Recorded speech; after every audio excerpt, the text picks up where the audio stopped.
Hi, my name is Roshan Ray. I welcome you to my channel Mind Your Money. अक्सर ये सवाल आता है कि गोल बेस्ड इन्वेस्टिंग क्या है? ये किस तरह के लोगों के लिए काम करती है?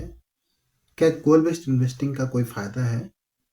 अगर है तो इसको कैसे समझना चाहिए?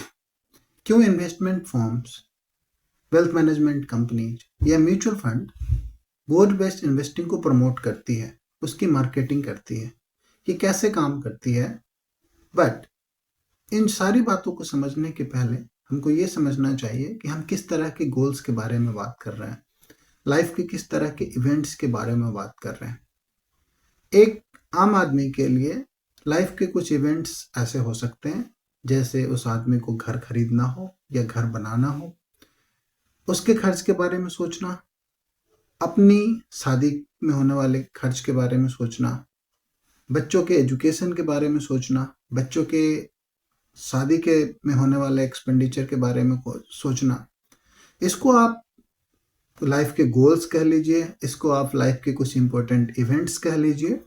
इस तरह के जो इवेंट्स होते हैं, इनमें होने वाले खर्च आपके रूटीन खर्च नहीं होते, ये रूटीन खर्च से अलग है। और इस तरह के एक्सपेंडिचर के लिए पहले से प्लान करना, समय से पहले से प्लान करना, और ताकि आप इस तरह के इवेंट्स को अच्छे तरीके से फाइनेंशियली हैंडल कर सके, जरूरी हो जाता है। तो इन सारी चीज़ों को लेके ये wealth management firms, investment firms, mutual fund companies गोल बेस्ड इन्वेस्टिंग को प्रमोट करती है। पर सवाल वही है कि गोल बेस्ड इन्वेस्टिंग की ज़रूरत क्यों पड़ती है? क्या ये नॉर्मल इन्वेस्टिंग से अलग है? नहीं, गोल बेस्ड इन्वेस्टिंग नॉर्मल इन्वेस्टिंग से बिल्कुल अलग नहीं है। पर इसकी ज़रूरत इसलिए पड़ती है कि जब कोई आदमी अपने प्रोफेशन की शुरुआत करता है, अपने बिजनेस की शुरुआत करता है और वहाँ से पैसे अर्न करना शुरू करता है, तो इनिशियली ऐसा देखा गया है कि ज़्यादातर लोग लाइफ के इन इवेंट्स के बारे में, लाइफ के इन गोल्स के बारे में माइंडफुल नहीं होते हैं। और ये नेचुरल भी है। जब आप अर्ली स्टेज ऑफ लाइफ होते हो, तो आपने जॉब स्टार्ट करी, अगर किसी ने 20-21 साल, 22 साल, 25 साल के एज में जॉब स्टार्ट करी, तो उसके लिए रिटायरमेंट के बारे में सोचना एक नॉर्मल कोर्स ऑफ एक्शन नहीं है, नॉर्मल बात नहीं है। और शादी के बारे में शायद सोचे, लेकिन बच्चों के एजुकेशन और बच्चों की पढ़ाई के बारे में सोचना एक नॉर्मल बात नहीं होती है ज़्यादातर लोगों के लिए। यस, कुछ लोग ज़रूर सोचते हैं, बट हम ज़्यादातर लोगों की बात कर रहे हैं, तो उनके लिए ये चीज़ नॉर्मल नहीं होता है। एंड जब लोग इस तरह के इवेंट्स के बारे में नहीं सोचते हैं कि कैसे इन इवेंट्स को फिनेंशियली अच्छे तरीके से हैंडल करेंगे, तो ये जो मिस्टेक होती है ये काफ़ी भारी पड़ती है। और ये मिस्टेक वैसे लोग भी करते हैं जो कि अपने प्रोफेशन में बहुत अच्छा कर रहे हैं, अच्छा पैसा कमा रहे हैं, they are suppose to be intelligent in the society, पर उनके फाइनेंशियल प्लानिंग का हिस्सा नहीं होता है इस तरह के इवेंट्स के बारे में सोचना, प्लान करना। और इन्हीं चीज़ों को एड्रेस करने के लिए ये म्यूचुअल फंड कंपनीज गोल बेस्ड इन्वेस्टिंग जैसे टर्मिनोलॉजी को यूज करती है, लोगों को कन्विंस करने के लिए, लोगों को बताने के लिए कि आपके लाइफ के कुछ इवेंट्स हैं जिसको शायद आपने कंसिडर्स नहीं किए हैं, और इन इवेंट्स को पूरा करने के लिए आपको बड़े अमाउंट की ज़रूरत पड़ेगी, अच्छे खासे पैसे की ज़रूरत पड़ेगी। तो वो क्या करती हैं, आपके इवेंट्स के बारे में आपको बार बार याद दिलाती है, आपको बताती है आप जिस तरह के सोशियो इकोनॉमिक स्ट्रक्चर में रहते हैं, उसके हिसाब से आपको ये बताती है कि अगर आप घर खरीदना चाहते हैं तो आपको इतने पैसे की ज़रूरत पड़ेगी, आपके शादी जैसे इवेंट्स में इस तरह इतने पैसों की ज़रूरत पड़ेगी, बच्चों की पढ़ाई जो आज से 10 साल, 15 साल, 20 साल बाद हायर एजुकेशन में पैसे लगेंगे, वो इतने पैसे लगेंगे, और फिर उनकी शादी में इस तरह के अमाउंट की ज़रूरत पड़ेगी। तो ये जो कंपनीज हैं या इस तरह की एडवर्टाइजमेंट डिज़ाइन करती है, मार्केटिंग कैंपेन डिज़ाइन करती है, ये आपको केवल समझाने की कोशिश है। और टू बी ऑनेस्ट, ज़्यादातर केस में ये आपके फियर साइकोलॉजी का यूज करती हैं, क्योंकि जब आप किसी चीज़ के बारे में नहीं समझ रहे होते हैं, इग्नोर कर रहे होते हैं, तब एक अलग बात होती है। लेकिन जब आप उस चीज़ को समझते हैं और आपको लगता है कि एक्स अमाउंट आपको पैसे की ज़रूरत पड़ेगी और वो पैसा आज के डेट में आपके पास नहीं है और उसको पूरा करने के लिए या अचीव करने के लिए आपको काफ़ी मेहनत करनी पड़ेगी, तो आपको उस चीज़ को लेके डर लगने लगता है। और वो डर किसी गलत सेंस में नहीं लगता है, बस आपको इस चीज़ का एहसास होता है कि हमें उसके लिए एक्ट करना है। एक्ट करने का मतलब आप जो अर्न कर रहे हैं उसमें से आपको पैसे बचाने हैं, पैसे बढ़ाने के बारे में सोचना है, और आप अपनी earning, expenditure, saving and investment के प्रायोरिटी को लेके सजग हो जाते हैं, अवेयर हो जाते हैं। आपने देखा होगा म्यूचुअल फंड कंपनीज या एलआईसी कुछ इस तरह के फंड भी इंट्रोड्यूस करती है या इन्वेस्टमेंट प्लान इंट्रोड्यूस करती है जो कि चाइल्ड के एजुकेशन को लेके फोकस्ड होता है या फिर रिटायरमेंट को लेके फोकस्ड होता है। इन ए वे ये कंपनी आपको हेल्प कर रही होती है, हमको हेल्प कर रही होती है टू फोर्स एंड थिंक कि आपके कुछ इम्पोर्टेंट लाइफ इवेंट्स हैं, गोल्स हैं, जिसको अगर आप अच्छी तरह से पूरा करना चाहते हैं तो आपको इन चीज़ों के बारे में सोचना चाहिए। और इन्हीं सारे चीज़ों को लेके गोल बेस्ड इन्वेस्टिंग का पूरा मार्केटिंग कैंपेन होता है। और जब मैं मार्केटिंग कैंपेन कह रहा हूँ तो अगेन एक अच्छे सेंस में कह रहा हूँ, ताकि जो लोग इन चीज़ों को इग्नोर कर रहे हैं, इन चीज़ों के बारे में सीरियसली नहीं सोच रहे हैं, वो सोचे। अब नेक्स्ट क्वेश्चन आता है कि ये काम क्यों करता है। एक आम आदमी अगर पहले इन्वेस्टमेंट को लेके, अपने गोल्स को लेके नहीं सोच रहा है, तो गोल बेस्ड इन्वेस्टिंग जैसी चीज़ों के बारे में सुन के या सोच के क्यों एक्ट करने लगता है, क्यों काम करता है गोल बेस्ड इन्वेस्टिंग। इसका रीजन होता है फियर, आपका डर। आपको इस बात की समझ आनी शुरू हो जाती है कि आपके पास पैसे कहाँ से आएंगे। आपको डर लगने लगता है कि आप इन इवेंट्स को अच्छे तरीके से कैसे हैंडल करेंगे फाइनेंशियली, और अगर आपके पास पैसा नहीं हुआ तो क्या होगा। और ये सारे इवेंट्स, जो कॉमन इवेंट्स हमने बात करी, चाहे वो घर का हो, शादी के बारे में हो, बच्चों के एजुकेशन के बारे में हो या बच्चों की शादी के बारे में हो, ये सब हमारे आपके इमोशन से अटैच्ड होते हैं। तो इसलिए जब आपके इमोशन का यूज करके कोई आपको इन्वेस्टमेंट के बारे में समझाता है, आपके सेविंग्स के बारे में आपको समझाता है, तो इस बात की उम्मीद काफ़ी बढ़ जाती है कि आप उस चीज़ को सीरियसली लेंगे, समझेंगे। और एक बार जब आप इन चीज़ों को समझने लगते हैं, then you start taking it seriously. फिर आप प्रायोरिटाइज करते हैं अपने एक्सपेंडिचर को, आप प्रायोरिटाइज करते हैं अपनी सेविंग को, और आप रास्ते ढूंढने लगते हैं कि आपकी जो सेविंग है वो कैसे ग्रो करे। आप यानी कि आप इन्वेस्टमेंट के बारे में सोचने लगते हैं कि आपका पैसा किस तरह बढ़े और डिसेंट रेट ऑफ इंटरेस्ट के साथ या रिटर्न आप बढ़े और आपका रिटर्न बने उन पैसे पे, ताकि ना केवल आप अर्न करके जो पैसा कमा रहे हैं और उसको केवल सेव करते रहें, बल्कि आपने जो पैसा सेव किया है वो पैसा भी बढ़े बिना आपके कुछ किए, यानी केवल इन्वेस्टमेंट करने से, बिना आपके एक्टिवली कुछ किए हुए। एंड तो इस तरह ये गोल बेस्ड इन्वेस्टिंग काम करती है, जो कि नॉर्मल कोर्स ऑफ एक्शन में अगर कोई आदमी नहीं सोचा है, तो जब उसको गोल बेस्ड इन्वेस्टिंग के थ्रू समझाया जाता है तो आदमी एक्ट करता है, ऐसा देखा गया है। नेक्स्ट क्वेश्चन ये आता है, जब कोई गोल बेस्ड इन्वेस्टिंग को लेके समझ गया है, उसको सीरियसली लेने लगा है, तो उसके पास क्या क्या ऑप्शन है इन्वेस्टमेंट के। इन्वेस्टमेंट के ऑप्शन डिपेंड्स करते हैं कई बातों पे। सबसे पहली चीज, उस आदमी का एज क्या है। जिस लाइफ इवेंट्स, गोल को लेके वो इन्वेस्टमेंट के बारे में सोच रहा है, आज अगर वो सोच रहा है तो आज से उस इवेंट्स के बीच में कितना टाइम है, कितने साल का टाइम है, देन कितने पैसों की जरूरत पड़ेगी, और ये काफ़ी हद तक पर्सन टू पर्सन डिपेंड करता है। देन उस आदमी का इन्वेस्टमेंट को लेके क्या एक्सपोजर है।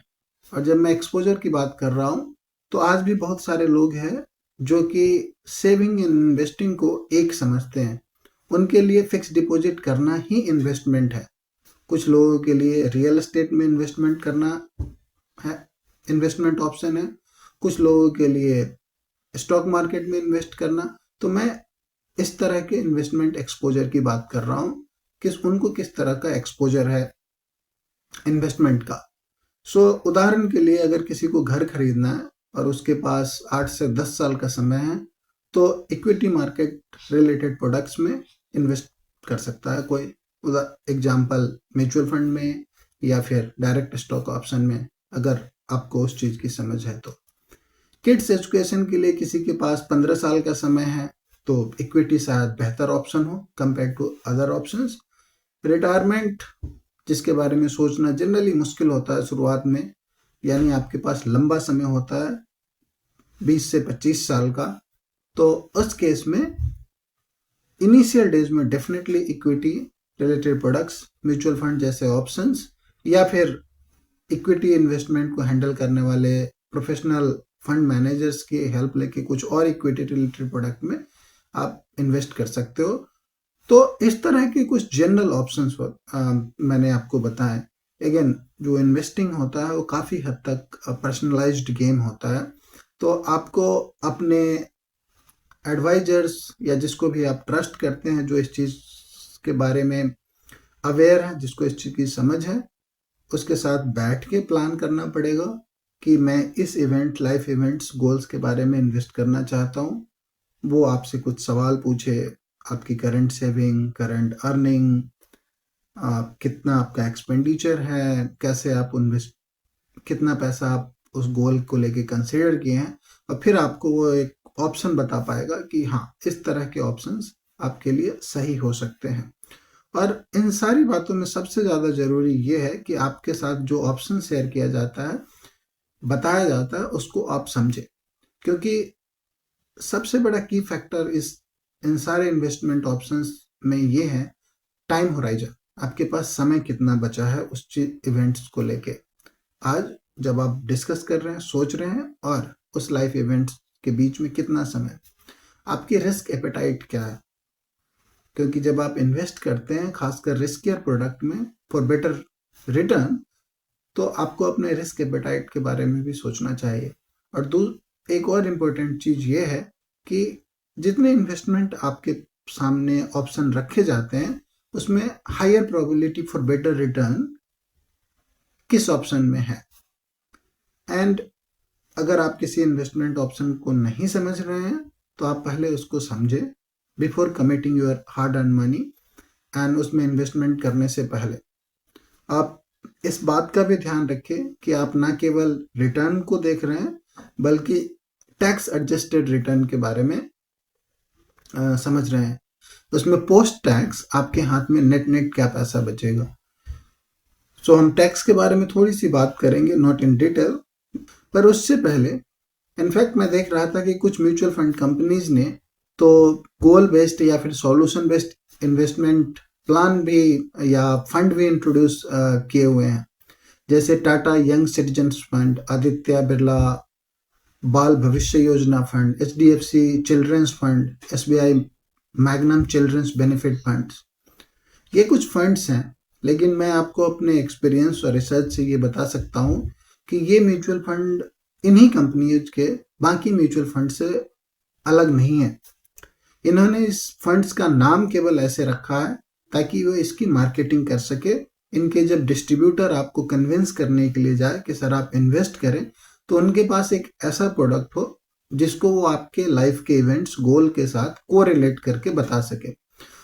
अगर आप थोड़ा सा भी बाजार में इंटरेस्ट रखते हैं और इन म्यूचुअल फंड्स जिनका मैंने अभी नाम लिया है, जैसे HDFC children's fund, SBI magnum children's benefit fund, या फिर टाटा यंग सिटीजन्स फंड्स, और भी म्यूचुअल फंड कंपनीज के फंड्स होंगे, इनके इन्वेस्टमेंट्स को देखेंगे किस तरह के कंपनीज में इन्होंने इन्वेस्ट किया है, या इनका इन्वेस्टमेंट रेशियो क्या है इक्विटी शेयर बाजार वर्सेस डेट मार्केट में, तो आपको कुछ अलग समझ में नहीं आएगा।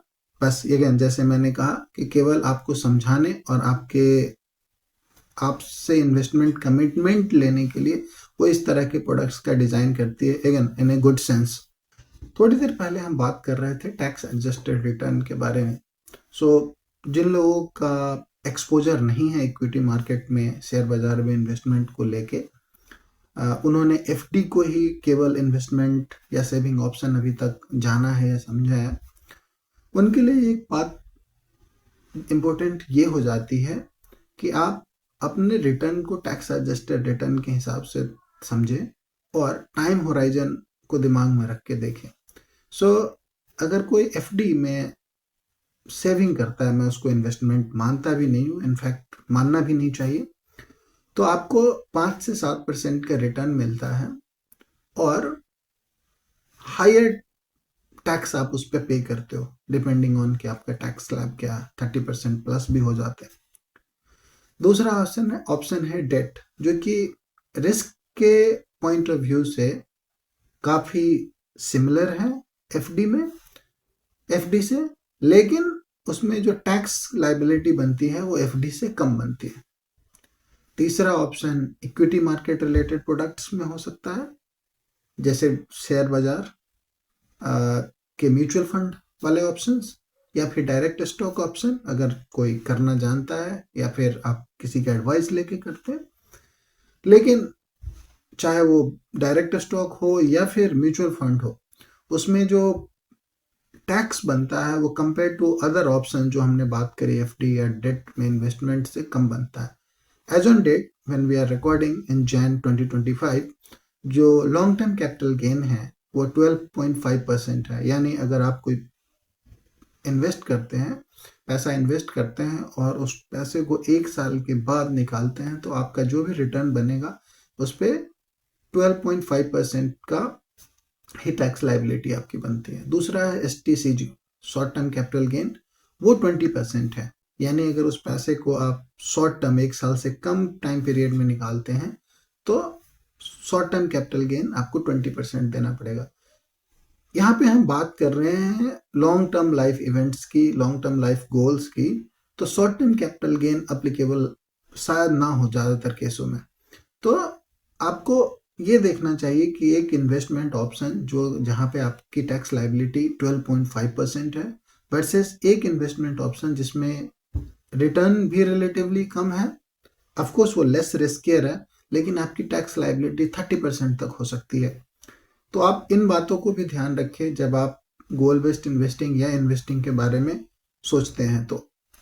और सबसे ज़्यादा इम्पोर्टेंट ये है, जब कोई गोल बेस्ड इन्वेस्टिंग को कंसीडर करके इन्वेस्ट करता है, कि जब आप अपने गोल के करीब आ रहे हो, उस लाइव इवेंट जिसके लिए आपने पैसे जमा किए हैं, इन्वेस्ट किए हैं, उसके करीब आ रहे हो, तो कुछ बातों का ध्यान रखना बहुत ज़्यादा ज़रूरी हो जाता है।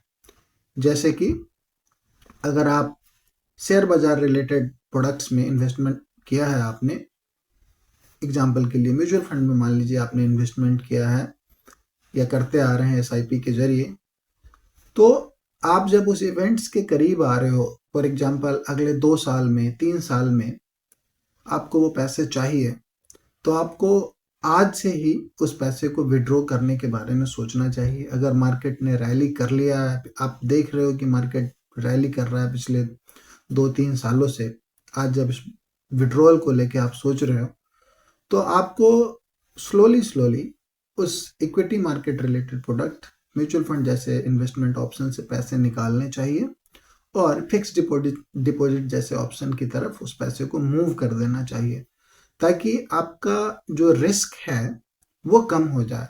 अगर आप पिछले 10 साल 15 साल से इन्वेस्ट करते आ रहे हैं, तो आपने जो रिटर्न का बेनिफिट लेना था शेयर बाजार में इन्वेस्ट करके, वो बेनिफिट आप ले चुके हैं। अब बात आती है अपने रिस्क को कंट्रोल करने की। कहीं ऐसा ना हो कि अगर आप 2 साल बाद आपको उस पैसे की ज़रूरत है और आप उस पैसे को अभी विड्रॉ नहीं करते हैं और 2 साल में बाजार गिरने लगे यहाँ से और गिरते ही रहे या फिर परफॉर्म ना करे, तो आपके लिए रिस्क काफ़ी बढ़ा जाएगा, लेकिन रिटर्न नहीं बनेगा, या फिर आपका जो रिटर्न बन चुका है वो कम हो जाएगा। तो इसलिए ये ज़रूरी होता है कि आप अपने गोल्स के करीब जब आने लगे, तो उस पैसे को रिस्कियर इन्वेस्टमेंट ऑप्शन से निकाल के लेस रिस्कियर इन्वेस्टमेंट ऑप्शन की तरफ मूव कर दे। आप देखेंगे कि सितंबर अक्टूबर 2024 से जैन 2025 जब आज मैं रिकॉर्ड कर रहा हूँ, बाजार ऊपर से कुछ 10 से 15% और अलग अलग म्यूचुअल फंड उससे भी ज़्यादा नीचे आ चुके हैं।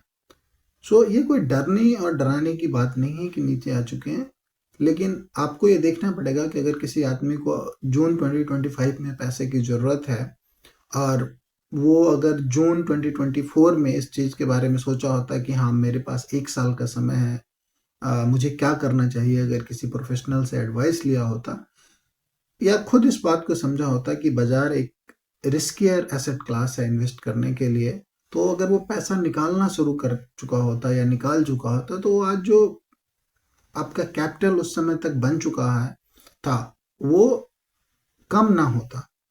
और ये बहुत ज़रूरी होता है जब आप गोल बेस्ड इन्वेस्टिंग करते हैं और गोल के हिसाब से अपने इन्वेस्टमेंट को कंटिन्यू करते हैं, तो आपको विड्रॉल करना राइट टाइम पे बहुत ही क्रिटिकल रहता है। मैं उम्मीद करता हूँ कि आपको ये गोल बेस्ड इन्वेस्टिंग अब समझ में आया होगा और आप ये भी समझ गए होंगे कि ये कोई अलग सा इन्वेस्टमेंट ऑप्शन नहीं है। ये उन्हीं इन्वेस्टमेंट ऑप्शन जो कि पहले से अवेलेबल है का यूज करके आपको समझाने का एक तरीका है कि आप अपने गोल को लेके सजग होइए, उसके बारे में इन्वेस्ट कीजिए, उसको अचीव करने को लेके इन्वेस्ट कीजिए। तो मेरे नज़र में ये केवल आपको समझाने का एक तरीका है। आपके गोल्स को लिंक करके आपको ये बताया जाता है कि आप पैसे को सेव कीजिए, पैसे को सही जगह पे इन्वेस्ट कीजिए, depending on your time horizon, depending on your risk appetite. तो ये कोई अलग अजूबा सा इन्वेस्टमेंट ऑप्शन बिल्कुल नहीं है। Same investment option with rebranding, repackaging आप कह सकते हो, लेकिन हाँ, ये बेवकूफ़ बनाने के लिए या किसी गलत सेंस से नहीं, केवल आपको समझाने के पर्सपेक्टिव से किया जाता है ताकि आप समझें और अपने इन्वेस्टमेंट जर्नी की शुरुआत करें। Thank you so much for watching. Please subscribe to my channel mind your money और आप कमेंट कीजिए। अगर आपको बातें अच्छी लग रही हैं तो प्लीज़ शेयर करें। See you in the next video. Thank you.